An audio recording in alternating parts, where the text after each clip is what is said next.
What's up, guys? This is Higgins with Legal Automations. I'm on a quest to try out every filament in every color.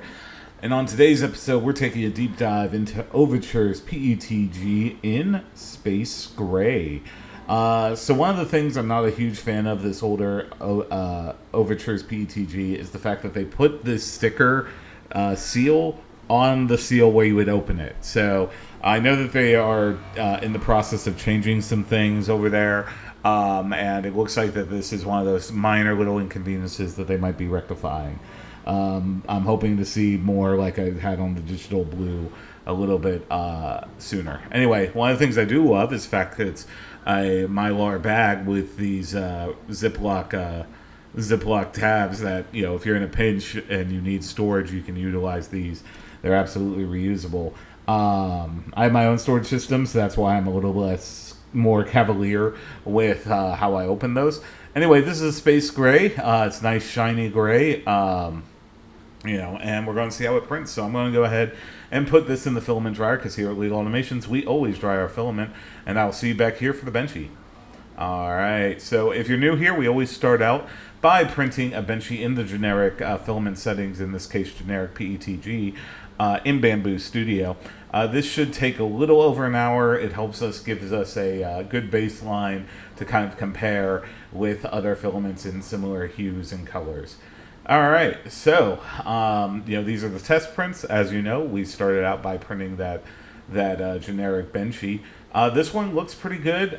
Very little issues as far as I can tell, with it. Maybe a small overhang stuff, but generally speaking, this worked out very well. So I didn't really have any major complaints there when I was looking at it. Like I said, maybe some stuff with the logos, but nothing super major. Next up, the dimensional cube. So this is 40 by 40 by 40 millimeters cubed. One of the things that I messed up on is that I applied too much glue to the build plate, and when I was getting it off, it kind of snapped. So it happens. If I were selling something like this, I'd probably be, I would definitely be reprinting it, but I'm not. So anyway, the temperature tower for this one looks like to be the best one, around 245, which is pretty standard for Overtures. I haven't really had any other complaints or issues with printing PETG at 245 for them. It does run a little bit hotter than what I typically print PETG at, but that's the what had the best one. Again, the retraction chest, the reason why it's slightly curved is that, I took it off the build plate too quickly and it kind of stuck a little bit. So just something to be on the lookout for. The max volumetric speed test performed admirably. Again, this was at 28 millimeters per second cubed. You do see some issues with the raft there. But again, that was just because I, was a little bit overzealous with the glue. So just something to be not as overzealous in the future. Anyway, the overhang test performed very well. No real major issues there. Again, though, as you get to higher degrees, around 70, 75, you're going to want to enable supports when working with PETG.